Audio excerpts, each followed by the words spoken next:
Classification of magnetic materials. सबसे पहले magnetic material क्या होता है पढ़ चुके हम लोग। जिस मटेरियल के अंदर टेंडेंसी होगी मैग्नेट के जैसा बिहेव करने की, उसी को क्या बोलते हैं हम लोग, मैग्नेटिक मटेरियल्स बोलते हैं। अब इसका क्लासिफिकेशन करते हैं हम लोग। क्लासिफिकेशन देखो कैसे किया जाता है, रिलेटिव मैग्नेटिक परमेबिलिटी के अकॉर्डिंग हम लोग क्लासिफिकेशन करते हैं। म्यू आर के बेसिस पे दो तरह का मटेरियल्स होते हैं हमारे पास क्लासिफाई जब किया जाएगा। पहला होता है नॉन मैग्नेटिक मटेरियल और एक होता है मैग्नेटिक। नॉन मैग्नेटिक मतलब इसके अंदर अब मैग्नेटिक कोई भी टेंडेंसी प्रॉपर्टीज है ही नहीं। नॉन मैग्नेटिक और मैग्नेटिक मतलब जिसका mu r, magnetic materials non magnetic materials जिसका रिलेटिव रिफ्रैक्टिव इंडेक्स किसके बराबर हो जाए, 1 के बराबर। जिसका relative refractive index mu r 1 के बराबर हो जाता है उसको हम लोग बोलते हैं नॉन मैग्नेटिक मटेरियल। मीन्स इनके अंदर कोई कैपेबिलिटी नहीं है, टेंडेंसी नहीं है कि ये मैग्नेट के जैसा बिहेव करेंगे, चाहे कितना भी स्ट्रांग मैग्नेटिक फील्ड में रख लो इसको। बात कर रहे थे ना हम लोग कि कोई भी मटेरियल है इसको मैं एक्सटर्नल मैग्नेटिक फील्ड में रखूंगा तो इसके अंदर भी मैग्नेटिक प्रॉपर्टी जनरेट हो जाएंगी, इंड्यूस हो जाएंगी। लेकिन ऐसे मटेरियल जिनमें हो ही ना पाए उनको हम लोग नॉन मैग्नेटिक बोलते हैं। एग्जाम्पल लिखवाया गया था air, cotton, glass, would, plastic. ठीक है, एग्जाम्पल्स नोट्स में से देख लेना लो। एयर होगा, ग्लास होगा, कॉटन होगा, इस पे हमको चर्चा नहीं करनी है, हमें मैग्नेटिक पे चर्चा करनी है। ठीक, अब मैग्नेटिक मटेरियल्स को हम लोग 3 पार्ट में क्लासिफाई करते हैं। पहला होता है डायामैग्नेटिक, डायामैग्नेटिक। सेकंड होता है पैरामैग्नेटिक और थर्ड होता है फेरोमैग्नेटिक। थर्ड होता है फेरोमैग्नेटिक। डायामैग्नेटिक का मतलब क्या हुआ, जिसका relative magnetic permeability less than 1 हो, 1 से छोटा अगर होता है तो उसको हम लोग क्या बोलते हैं, डायामैग्नेटिक बोलते हैं। जिसका रिलेटिव मैग्नेटिक परमिबिलिटी 1 से छोटा होगा। पैरामैग्नेटिक का 1 से बड़ा होता है और फेरो का 1 से बहुत बड़ा होता है। ठीक है, 1 से ज़्यादा बड़ा हो जाए। डायामैग्नेटिक में एग्जांपल्स लिखवाया गया होगा antimony, bismuth, copper, quartz, water. Paramagnetic में क्या है, aluminium, copper, manganese, lithium, platinum. और फेरोमैग्नेटिक में क्या होता है, आयरन, कोबाल्ट, निकल और एलॉयज जो होंगे। ठीक है, एल्निको। तो इतनी बात हमको समझ में आ गई। सबसे पहले तुम्हें ये बात याद रखनी है क्योंकि एमसीक्यू में क्वेश्चन पूछा जाता है कि एक डायामैग्नेटिक का रिलेटिव मैग्नेटिक परमेबिलिटी कितना होता है, तो ग्रेटर देन 1 हो, लेस देन 1 होगा। लेस देन 1 होगा वेरी स्मॉल वैल्यू होती है, 1 से छोटा होगा, 0 से बड़ा होगा। ठीक, अब जब एक एक को इंडिविजुअली पढ़ेंगे तो ससेप्टिबिलिटी की भी बात की जाएगी। अब एक एक को लेकर के चलते हैं, डायामैग्नेटिक मटेरियल्स होते क्या हैं। डायामैग्नेटिक मटेरियल अभी भी बात हुई कि ऐसे मटेरियल्स होंगे जिनके अंदर मैग्नेटिक नेट डाइपोल मोमेंट जो होगा, मैग्नेटिक डाइपोल मोमेंट कितना होगा, 0 होगा।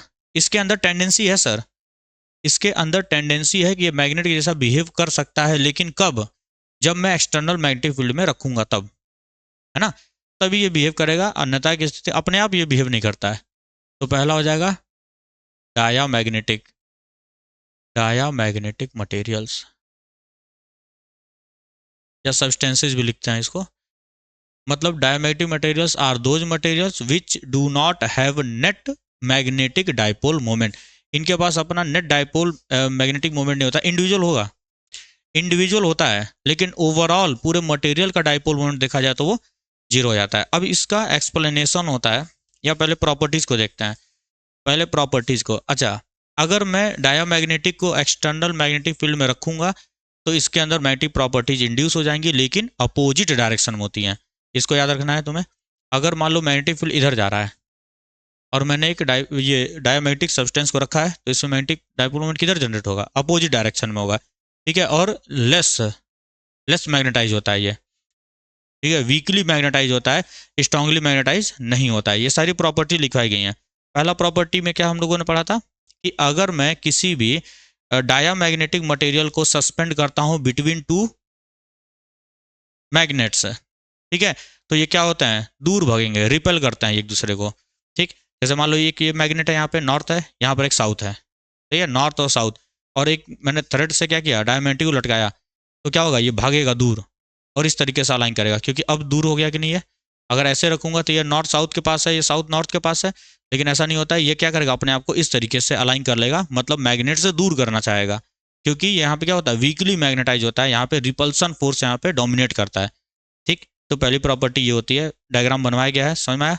सेकेंड प्रॉपर्टी क्या होती है कि अगर मैं डायामैग्नेटिक सब्सटेंस को पाउडर फॉर्म में करके और अगर इसको एक बाउल में रखता हूं तो ये कहां से जाएगा, स्ट्रॉन्गर पार्ट से वीकर पार्ट की तरफ जाता है। अब इसका मतलब क्या हुआ, इसको समझो जरा।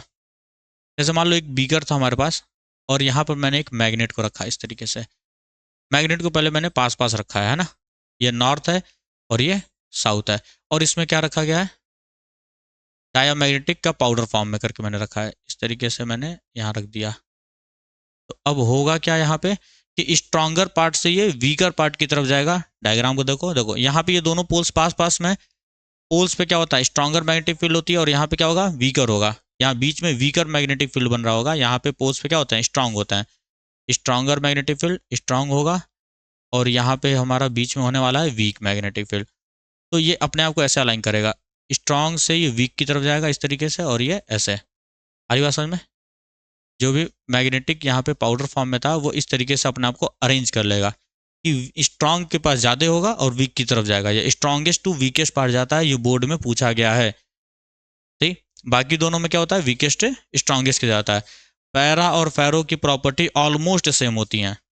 ठीक, थर्ड प्रॉपर्टी में क्या बोला गया था कि अगर मैं एक डायामैग्नेटिक मटेरियल को प्लेस करता हूं in an external magnetic field, ठीक है, तो इसमें क्या होगा, जो भी मैग्नेटिक फील्ड लाइंस होती हैं वो रिपेल होंगे क्योंकि अपोजिट नेचर की वजह से। अगर एक एक्सटर्नल मैग्नेटिक फील्ड में मैं रखता हूं एक डायामैग्नेटिक मटेरियल को इस तरीके से, तो मैग्नेटिक फील्ड लाइन क्या होंगी, prefer not to pass through the magnet. Magnetic field line pass नहीं करेंगे इसके अंदर से, क्यों, क्योंकि अपोजिट नेचर में होता है ये। इस तरीके से मैग्नेटिक फील्ड लाइंस जाएंगी।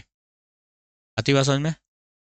इसको इससे बाहर से निकल करके जाएंगी, चीर करके नहीं जाने वाला है ये बात। अब जो हमारा इंपॉर्टेंट है, हमको पता है यहाँ पे रिलेटिव मैग्नेटिक परमिबिलिटी क्या है, लेस देन 1 होती है कि नहीं। और हमने एक रिलेशन पढ़ा था, mu r equal 1 plus chi M, ये पढ़ा था हम लोगों ने।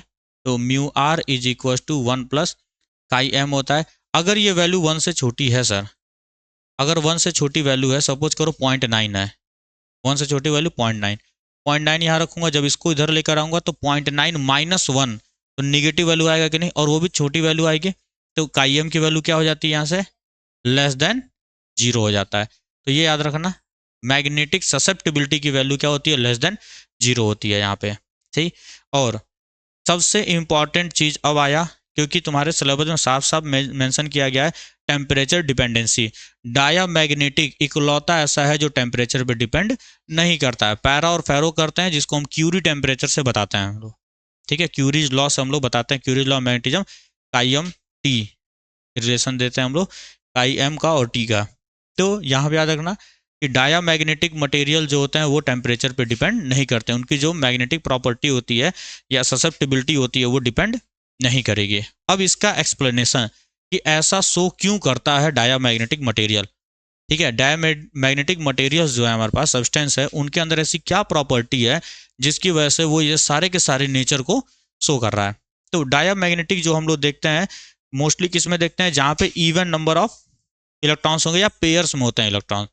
इलेक्ट्रॉन्स क्या होंगे, पेयर्स में होंगे। केमिस्ट्री में बात पढ़ाई की होगी, इलेक्ट्रॉन्स क्या होता है, पेयर्स में होते हैं। और उसमें क्या होगा, एक अगर क्लॉकवाइज मूव कर रहा है तो एक एंटी क्लॉकवाइज जाएगा। ठीक, हाँ हाँ, स्पिन क्वांटम नंबर, वो सब चीज़ें केमिस्ट्री की हैं। इसका एक्सप्लेनेशन जो दिया जाता है वो इलेक्ट्रॉन थ्योरी से दिया जाता है। ठीक, तो ये चीज़ याद रखना, ये हो सकता है क्वेश्चन पूछ ले। तो इसका जो एक्सप्लेनेशन देते हैं हम लोग किससे देते हैं, इलेक्ट्रॉन थ्योरी से देते हैं। और डायामैग्नेटिक वह मटेरियल्स होते हैं जिसमें इवन नंबर ऑफ इलेक्ट्रॉन्स होंगे।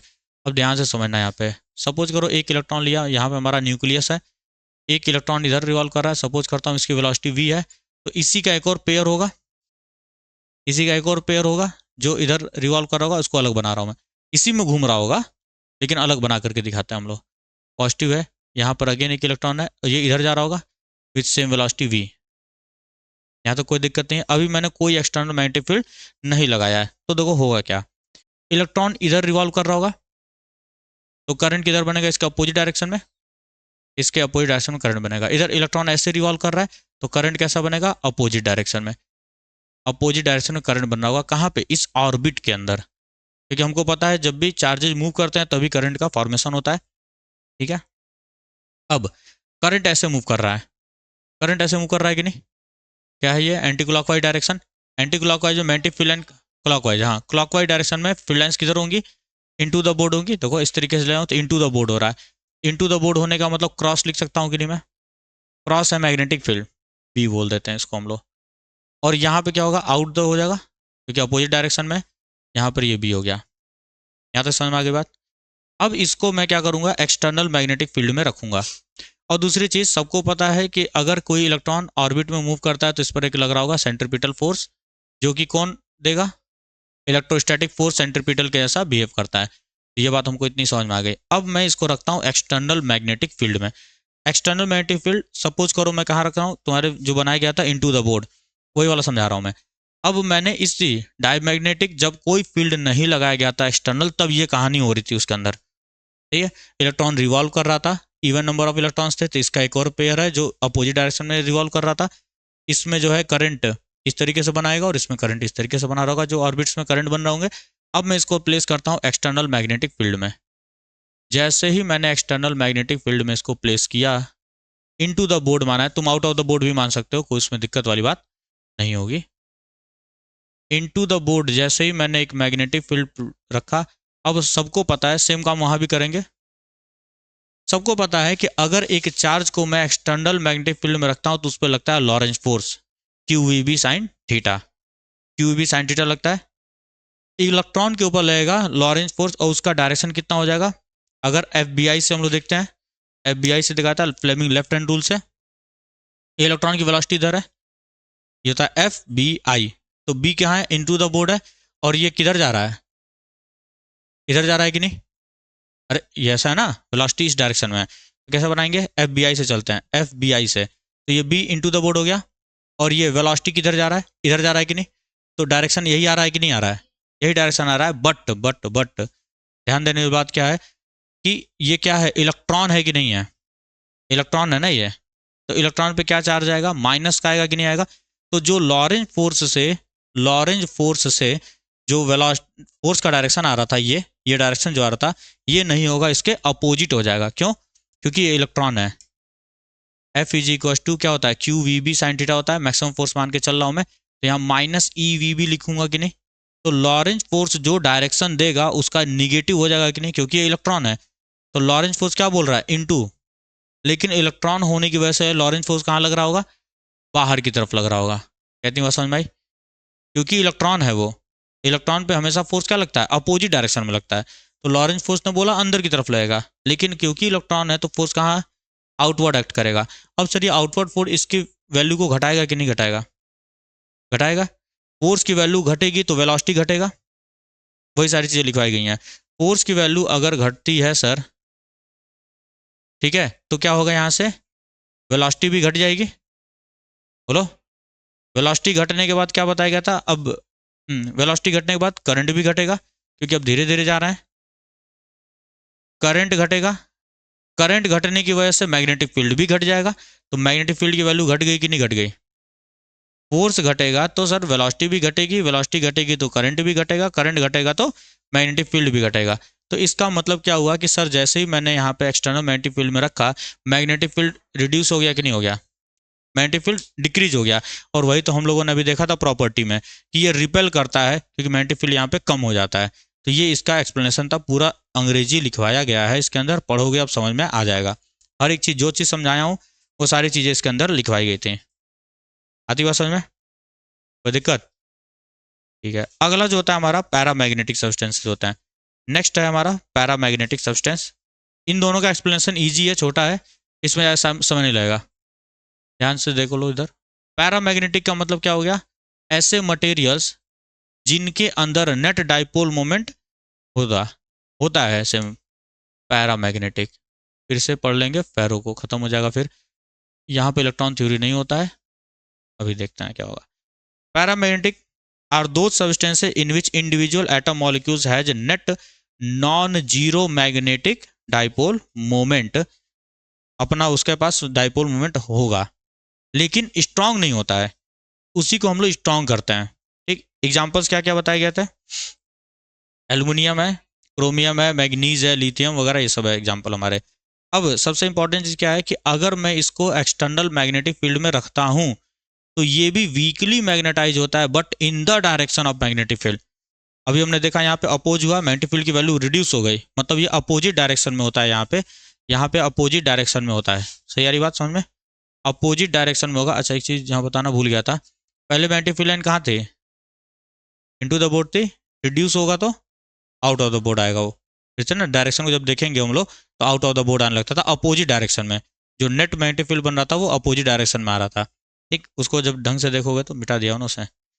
तो पैरामैग्नेटिक का मतलब क्या हुआ? जो कि वीकली मैग्नेटाइज होगा इन द डायरेक्शन, वो क्या था? Opposite direction. Diamagnetic opposite direction, paramagnetic in the direction. ठीक है, अब इसको प्रॉपर्टीज में क्या है? सबसे पहली प्रॉपर्टी लिखवाई गई है, when a paramagnetic substance is suspended between north pole and south pole, तो ये क्या करता है? अपने आप को अलाइन कर लेता है in the direction of magnetic field. Diamagnetic क्या करता था? परपेंडिकुलर अलाइन करता था। डायामैग्नेटिक परपेंडिकुलर अलाइन करता था, पैरामैग्नेटिक इन द डायरेक्शन। और सेम फेरो भी यही काम करता है, दोनों के साथ देखते चलो। पैरोमैग्नेटिक भी सेम यही काम करता है। पैरा फेरो दोनों की प्रॉपर्टी सेम है। ठीक, सेकेंड इसको नहीं मैग्नेटाइज है नॉर्थ साउथ, इधर नॉर्थ इधर साउथ है, तो अगर मैंने सस्पेंड किया तो ये इसी के डायरेक्शन में, मैग्नेटिक फील्ड के डायरेक्शन में अलाइन करेगा। वर्टिकल मानना ऐसा होता है ना, in the direction of magnetic field, इस तरह से अलाइन करेगा। डायमैग्नेटिक ऐसे अलाइन करता था अपने आप को perpendicular to the plane. Magnetic field line के परपेंडिकुलर अलाइन करता है डायमैग्नेटिक, और पैरामैग्नेटिक उसी डायरेक्शन में अलाइन होता है, सेम डायरेक्शन में। मैग्नेटिक फील्ड से याद रखो, मैग्नेटिक फील्ड के डायरेक्शन में और मैग्नेटिक फील्ड के डायरेक्शन के परपेंडिकुलर। सेकंड क्या था?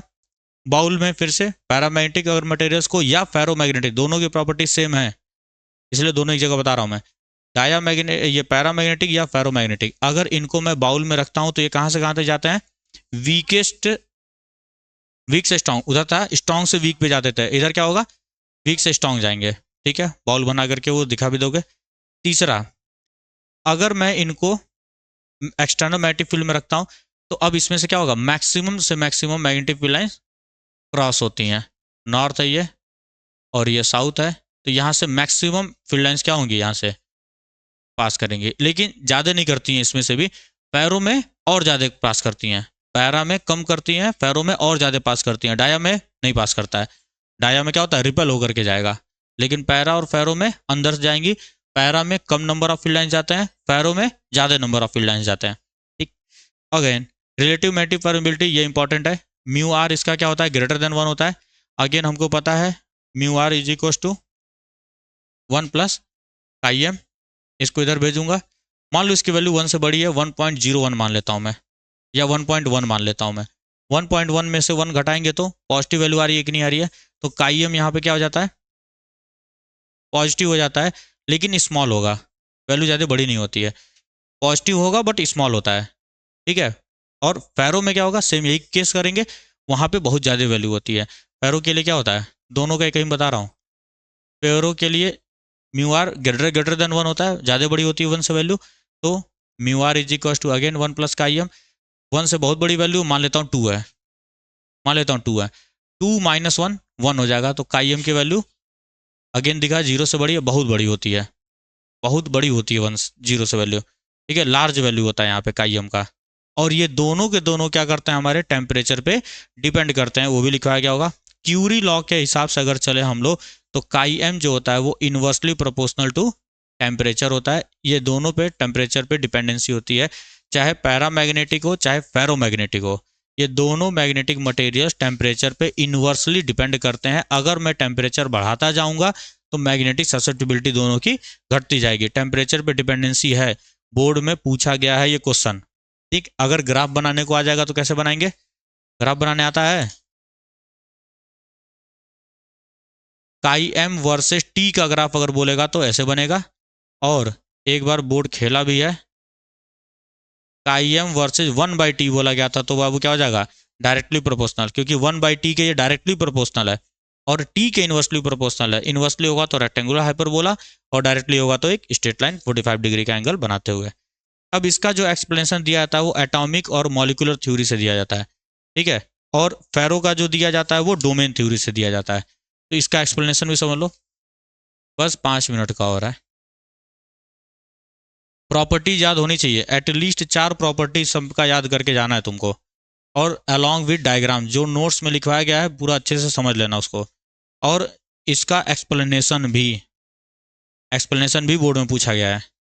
एक्सप्लेनेशन पूरा याद करके जाना, अच्छे से समझा दिया गया है। लिखने का तरीका पूरा उसमें लिखवाया गया है। एक्सप्लेनेशन भी पूछा है बोर्ड में, ठीक है, क्योंकि साफ साफ लिखा गया इस चैप्टर में और कुछ आ ही नहीं सकता है। पैरामैग्नेटिक, डायमैग्नेटिक, फेरोमैग्नेटिक अच्छे से याद करके जाना लो, क्योंकि ये पूछता है हर बार। अब एटॉमिक और मॉलिक्यूलर थ्योरी का मतलब क्या हो गया यहाँ पे, इसका हम लोग देते हैं एटॉमिक और मॉलिक्यूलर थ्योरी से। स्टार्टिंग में हमने बात किया कि इसका अपना इंडिविजुअल डाइपोल मोमेंट होता है, और पैरामैग्नेटिक मटेरियल्स आमतौर पर देखा गया है कि इसमें क्या होता है, इवन नंबर ऑफ इलेक्ट्रॉन्स होते हैं, उधर sorry odd number of electrons होते हैं। उधर इवन था ना, उधर डायमंड में क्या था, पेयर्स में थे, इवन नंबर ऑफ इलेक्ट्रॉन्स थे। इधर क्या होता है, एक्सेस ऑफ इलेक्ट्रॉन्स होता है या फिर ऑड नंबर ऑफ इलेक्ट्रॉन्स होता है। अब केमिस्ट्री में मैं नहीं जा रहा हूँ। इलेक्ट्रॉन्स क्या करते हैं, इनके पास स्पिन वेलोसिटी भी होती है, ठीक है, स्पिन करते रहते हैं। उन्हीं सब का यहाँ पे कॉन्सेप्ट लिया गया है। स्पिन होने की वजह से उसके अंदर क्या आता है, मैग्नेटिक डाइपोल मूवमेंट आता है। इलेक्ट्रॉन्स जब स्पिन करते हैं, स्पिन करने का मतलब गोल गोल नाचना नहीं है, स्पिन एक वो बोला गया, एक पैरामीटर बोला गया। स्पिन की वजह से इसके अंदर क्या आता है, डाइपोल मोमेंट आता है। तो लेकिन ये डाइपोल मोमेंट क्या होते हैं, रैंडमली ओरिएंटेड होते हैं। ये एक डायमैग्नेटिक मटेरियल लिया मैंने, इधर कहीं होगा, कहीं इधर होगा, कहीं इधर होगा, समझ रही बात। रैंडमली ओरिएंटेड होते हैं। कुछ पोलर नॉन पोलर डायरेक्टरी जैसा लग रहा है क्या। तो इसमें जो है यहाँ पे कोई मैंने एक्सटर्नल मैग्नेटिक फील्ड नहीं दिया है, तब की बात है। इंडिविजुअल डाइपोल मोमेंट है इसके पास, सही, लेकिन ये सारे के सारे एक डायरेक्शन में अलाइन नहीं है। अब जैसे ही मैं इसको एक एक्सटर्नल मैग्नेटिक फील्ड में प्लेस करूंगा सर, तो सारे के सारे एक डायरेक्शन में अलाइन हो जाएंगे, और हमको यहाँ से मिलेगा net magnetic moment. Net magnetic moment मिलेगा, और ये हमारा मटेरियल क्या हो चुका है, मैग्नेटाइज हो चुका है। लेकिन ये वीकली मैग्नेटाइज होते हैं, उतना स्ट्रांग मैग्नेटाइजेशन ये शो नहीं करते हैं, ठीक है। ये इसका एक्सप्लेनेशन था, और क्यूरी लॉ के हिसाब से हमने बता ही दिया इस चीज को कि chi m is inversely proportional to T होता है। अब फेरोमैग्नेटिक का भी एक्सप्लेनेशन देख लो, यहाँ पे प्रॉपर्टीज सेम है, और क्यूरी टेम्परेचर भी लिखवाया था मैंने तुम्हें। आयरन का 1000 डिग्री सेंटीग्रेड होता है, और स्टील का 770 डिग्री सेंटीग्रेड होता है, निकल का 360 डिग्री सेंटीग्रेड, और कोबाल्ट का 150, ठीक है। बाबू नोट्स से बाहर कुछ नहीं पूछेगा तुमको, मोर देन सफिशिएंट लिखवाया गया है, नोट्स को एकदम अच्छे से पढ़ लेना। अब चलते हैं फेरोमैग्नेटिक के एक्सप्लेनेशन पे, फिर ये टॉपिक कंप्लीट हो जाएगा। फेरो के एक्सप्लेनेशन पे चला जाए। फेरोमैग्नेटिक में क्या होता है, डोमेन थ्योरी होता है। डोमेन का मतलब यही है, एटॉमिक और मॉलिक्यूलर ही है, लेकिन वहां पे क्या होता है, गुच्छा बन जाता है। जैसे अंगूर देखा होगा, अंगूर जो होता है ना, अंगूर के गुच्छे हो जाते हैं, उसी तरह से यहाँ पे ग्रुपिंग हो जाती है, उसी को डोमेन बोला जाता है, ठीक। तो थर्ड हमारा क्या है, लास्ट है यही, फेरो मैग्नेटिक मटेरियल्स, और इसमें होता है हमारा डोमेन थ्योरी से हम बताते हैं, डोमेन थ्योरी से बताया जाता है, ठीक है। अब इसमें क्या होगा, each atom of a ferromagnetic is a tiny magnetic dipole having permanent dipole moment. In ferromagnetic, atoms form a very large number of effective regions called domains. ठीक है, यहाँ पे एटम्स क्या होते हैं, आपस में कोलैब करके एक डोमेन बना लेते हैं। जैसे अभी पहले में देखा था ना हम लोगों ने, पिछले वाले में पैरा में देखा हम लोगों ने, एक एक इंडिविजुअल था, वहां पे मिल जाते हैं। तो कुछ इस तरीके से ये डोमेन बना लेंगे, आती बात समझ में। और इनका अपना एक इंडिविजुअल डाइपोल मोमेंट होगा, रैंडमली अभी भी होगा, रैंडमली ओरिएंटेड होगा, आती बात समझ ना। डायामैग्नेटिक का देखो एक्सप्लेनेशन थोड़ा सा लेंदी होता है, इन दोनों का आसान होता है समझाना। तो अब देखो साइज ऑफ डोमेन जो वेरी करता है वो 10⁻⁻6 सेंटीमीटर क्यूब से 10⁻⁻2 सेंटीमीटर क्यूब तक, और एक डोमेन में लगभग 10⁻17 से 10⁻22 एटम्स होते हैं। सारे आंकड़े जो लिखवाए हो यही लिख कर आना, अपने तरफ से कुछ मत लिख कर आना, ये ऑथेंटिक डेटा को लिखवाया गया है। इतने एक डोमेन में, इस डोमेन में 10⁻19 लगभग एटम्स होते हैं एक डोमेन में, सब एक दूसरे से ग्रुपिंग बना लेते हैं, ठीक। Each domain is a strong magnet without any external magnetic field. देखो यहाँ पे ईच डोमेन, सबका मिल करके एक नेट डाइपोल मोमेंट बनाया, तो हर डोमेन अपने में एक मैग्नेट है, लेकिन ओवरऑल नहीं है, ओवरऑल नहीं है। तो इधर जा रहा है, इसका इधर जा रहा है, इसका इधर जा रहा है, ठीक है, देखो डोमेन बनता कैसे है कि एक एटम था जिसका डायपोल मोमेंट इधर है, एक और आया इधर ही है, एक और आया इधर ही है, तो सारे एक साथ मिल जाते हैं। अरे जब सबको एक तरफ ही जाना है, नहीं होता है क्या कि कुंभ नहाने जाना है, तो क्या 50 गाड़ी किया जाए, आओ सब लोग एक ही में बढ़ के चलते हैं, तो वही डोमेन हो गया। जाना सबको एक ही तरफ था, सबको जाना एक ही तरफ था, तो सब लोगों ने कोलैब कर लिया, ग्रुपिंग बना ली, वही हमारा डोमेन है यहाँ पे। इंडिविजुअल सबके पास है, लेकिन ओवरऑल अब प्रयागराज की तरफ और भी लोग जा रहे होंगे, तो जरूर थोड़ी कुंभ नहाने ही जा रहे होंगे, तो मैं सबको लेके चलूंगा कुंभ पे, सबको ले चलूंगा कैसे, कुछ मोटिवेशन दे करके, जो कि है external magnetic field. External magnetic field जैसे ही मैं इस पर अप्लाई करूंगा, यहाँ पे कोई मैग्नेटिक फील्ड नहीं है, जैसे ही मैं एक्सटर्नल मैग्नेटिक फील्ड अप्लाई करूंगा सर, तो क्या होने वाला है, जैसे ही अप्लाई किया जाएगा तो क्या हो जाएगा, सारे के सारे एक डायरेक्शन में अलाइन हो जाएंगे। अगर इधर की तरफ मैग्नेटिक फील्ड है एक्सटर्नल, तो सारे के सारे एक डायरेक्शन में दे विल अलाइन, और जैसे ही अलाइन हुए सर, तो हमारा ये क्या बन गया, मैग्नेट बन गया। अब क्योंकि यहाँ पे ग्रुपिंग हुई थी, इस डोमेन के अंदर 10 की पावर 18 19 एटम्स हैं, तो एकता में बल है, कहावत सुने ही है सब लोग, एकता में बल है। तो ये जो अकेले ये जो बना रहा है वो अकेले नहीं है, 10 की पावर 19 लोगों का मिल करके बना रहा है ये। इसका मतलब यहाँ पे स्ट्रांग मैग्नेटिक फील्ड हमारा बनता है, स्ट्रांग मैग्नेटाइजेशन यहाँ पे हमारा होगा। ठीक है, ठीक है, ठीक है। तो अब ये बात हमको समझ में आ गई है।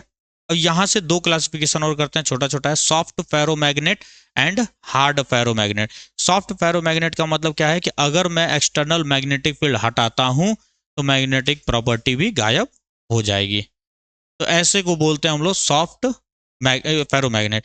ठीक है, जैसे सॉफ्ट आयरन में ये होता है, सॉफ्ट आयरन में ये काम होता है कि जैसे मैंने मैग्नेटिक फील्ड लगाया, तब तक तो दिखा रहे हैं लोग, जैसे मैंने लालच हटाया, वापस से अपने वाले डोमेन में आ गए ये लोग। ठीक है, तो इसको हम लोग बोलते हैं सॉफ्ट क्या फेरोमैग्नेट। और हार्ड फेरोमैग्नेट का मतलब जो भी एलॉयज होते हैं, जैसे एलनिको, एल्यूमिनियम, निकल, कोबाल्ट, ठीक है, आयरन भी होता है उसके अंदर। तो इसमें जो होता है कि अगर मैं एक्सटर्नल मैग्नेटिक फील्ड को हटा भी दूं, तो भी मैग्नेटिक प्रॉपर्टी इसके अंदर रह जाएगा। आता जी समझ में, इस तरह से एक बार अलाइन कर दिया मैंने, अब मैंने इसको हटा भी दिया, तो भी एक ही डायरेक्शन में अलाइन रहेंगे, इसको बोलते हैं हम लोग हार्ड फेरो मैग्नेट्स। बात समझ आती है क्या इतनी। यूज कहाँ कहाँ किया जाता है, परमानेंट मैग्नेट में यूज हमारे सिलेबस में नहीं है, कंपटीशन में करवाया जाता है वो। यूज हम लोग कहाँ कहाँ करते हैं, परमानेंट मैग्नेट बनाने के लिए करते हैं, इलेक्ट्रोमैग्नेट बनाने के लिए करते हैं, ट्रांसफार्मर का कोर बनाने के लिए करते हैं। सही है ना। उसके बाद एक टेबल बनवाया गया है, जो चीज़ यहाँ समझाया हूँ उसी चीज़ को वहाँ पे, कि काइयम किसका बड़ा होता है, काइयम किसका छोटा होता है। नोट्स, इस चैप्टर का नोट्स जरूर पढ़ना, हर एक चीज़ को लिखवाया गया है। क्यूरी लॉ भी बताया था इसमें, जो कि है नहीं तुम्हारे सिलेबस में, कि कैसे बनता है वो। ठीक, अब नेक्स्ट टॉपिक स्टार्ट किया जाएगा कल।